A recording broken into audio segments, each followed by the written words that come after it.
नमस्कार, मैं हूं विवेका। आप देख रहे हैं खबर बिहार 24।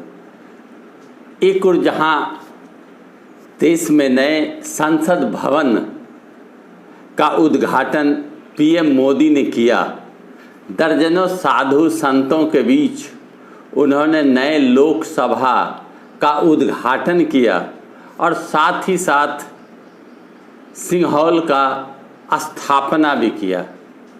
पीएम मोदी के साथ लोकसभा के अध्यक्ष ओम बिरला भी थे। पीएम मोदी ने दीप प्रज्वलित किया, ओम बिरला ने दीप प्रज्वलित किया। फिर पीएम मोदी ने नीचे उतरकर साधुओं से आशीर्वाद लिया। अब आप सोच सकते हैं कि देश के प्रधानमंत्री जहां एक और राष्ट्रपति को निमंत्रण नहीं दिया, करीबन 21 मुख्यमंत्री और विपक्ष के नेतागण इस कार्यक्रम का बहिष्कार किया, चूँकि आदिवासी महिला राष्ट्रपति को सम्मान नहीं दिया गया और उसे निमंत्रण नहीं दिया गया इस उद्घाटन समारोह में। पीएम मोदी ने साधु संतों के साथ मिलकर इस नए लोकसभा का उद्घाटन किया।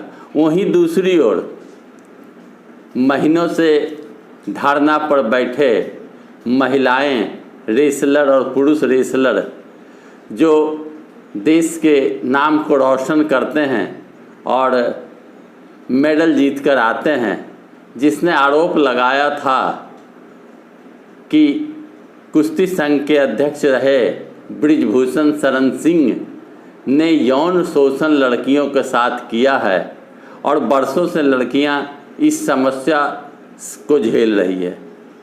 वो भाजपा के दबंग सांसद हैं, माफिया हैं, शिक्षा माफिया जिसे आप कह सकते हैं, और उसके खिलाफ धरना दे रही थी। और कल का कार्यक्रम था कि जो भी रेसलर है वो लोकसभा के सामने प्रदर्शन करेंगी, लेकिन उन सारे प्रदर्शनकारियों को कल खींच कर धक्का मुक्की करके पकड़ कर बस में भरा गया और भरकर उन महिला पुरुष रेसलरों को थाने ले जाए गए और कहा जाता है कि शाम में छोड़ा गया। लेकिन इस बीच जंतर मंतर पर जो धरना दे रहे थे धरनार्थी, उन धरना स्थल से गद्दा तोशक और अन्य सामग्री को भी हटा दिया गया। यानी कल ही संसद भवन का उद्घाटन हुआ और कल ही प्रजातंत्र की हत्या भी हुई।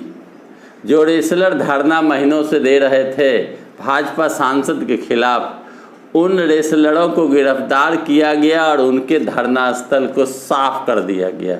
एक और जहां प्रधानमंत्री महिला सशक्तिकरण, नारी को आगे बढ़ाने की बात करते हैं, वहीं नारियों के साथ यौन शोषण का आरोप लगे बृजभूषण शरण सिंह को बचाने में सरकार लगी हुई है।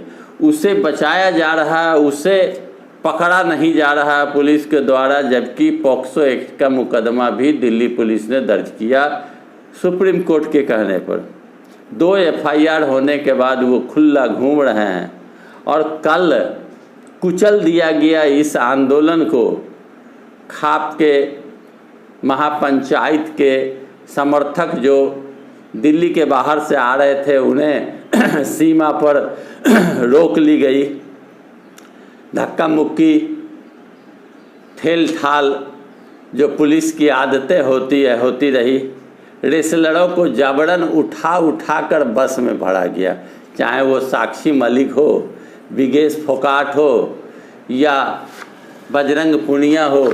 सारे रेसलरों के आंदोलन को कल के इतिहास में यह अंकित होगा कि कल उन रेसलरों के मांग को कुचल दिया गया। धरना स्थल पर पुलिस ने कब्जा कर लिया और कहा जाता है कि अब धरना स्थल पर किसी को चढ़ने नहीं दिया जाएगा।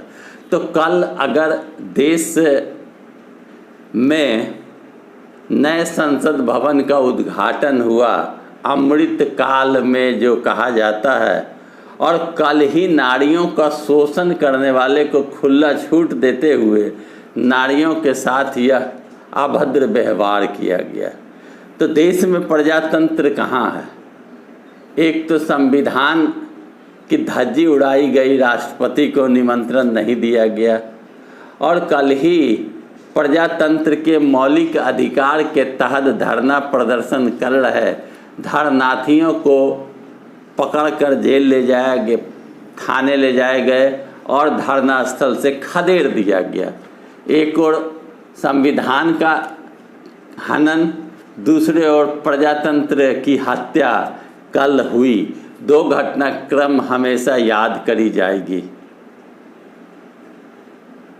पहलवानों के साथ जो भी घटनाएं हो रही है, उस घटनाओं पर अब तक पीएम मोदी ने संज्ञान नहीं लिया। ना कोई भाजपा के सांसद इस बात की पुष्टि कर रहे हैं कि उनके साथ न्याय होना चाहिए। आखिर भाजपा में रहने वाले कुछ भी अन्याय करे उसे माफ़ कर दिया जाता है, और भाजपा के बाहर रहने वाले पर आरोप लगाया जाता है। क्या यही प्रजातंत्र है? मौलिक अधिकार का हनन हो रहा। हम सब अंधभक्त बने हुए हैं भाजपा के। मंदिर, मस्जिद, हिंदू मुसलमान के जाल में फंसे हुए हैं, और यहाँ अंधभक्त बनकर भाजपा के द्वारा जिस तरह संविधान और प्रजातंत्र की हत्या की जा रही है, उस पर हम सब की ध्यान नहीं है। आखिर रेसलरों को न्याय क्यों नहीं मिल रहा? पहलवानों ने न्याय की गुहार लगाई, न्याय क्यों नहीं मिल रहा? तो कल की बड़ी घटनाक्रम है लोकसभा के उद्घाटन और यौन शोषण में पीड़ित के साथ मारपीट, धक्का मुक्की और खींचातानी की गई ज़बरदस्त तरीके से। यह है भारत का संविधान और प्रजातंत्र। जब उन रेसलरों को जो देश के बाहर भारत के नाम रोशन करते हैं, तिरंगा को चमकाते हैं, जब उनको न्याय नहीं मिल रहा, तो क्या उम्मीद की जा सकती है कि भारत में नारियों को या लोगों को कहीं न्याय मिलेगा? कह सकते हैं आपकी भाजपा के सांसद या कार्यकर्ता अगर कुछ करते हैं तो वो सही करते हैं, उसके खिलाफ आवाज़ उठाने से कोई फ़ायदा नहीं, किसी को न्याय नहीं मिलेगा। तो मैं तो हमेशा इस बात को रखता हूँ, कल के ये दो घटनाक्रम हमेशा याद किए जाएंगे। आप मंथन करें, मनन करें, सोचें कि क्या हो रहा है इस देश में। क्या प्रजातंत्र और संविधान का इसी तरह धज्जी उड़ाई जाएगी? सोचने का विषय है। वीडियो को लाइक करें, चैनल को सब्सक्राइब करें, और ज़्यादा से ज़्यादा इस वीडियो को लोगों के बीच में शेयर करें, दोस्तों यारों के बीच में, और कमेंट बॉक्स में अवश्य लिखें। धन्यवाद।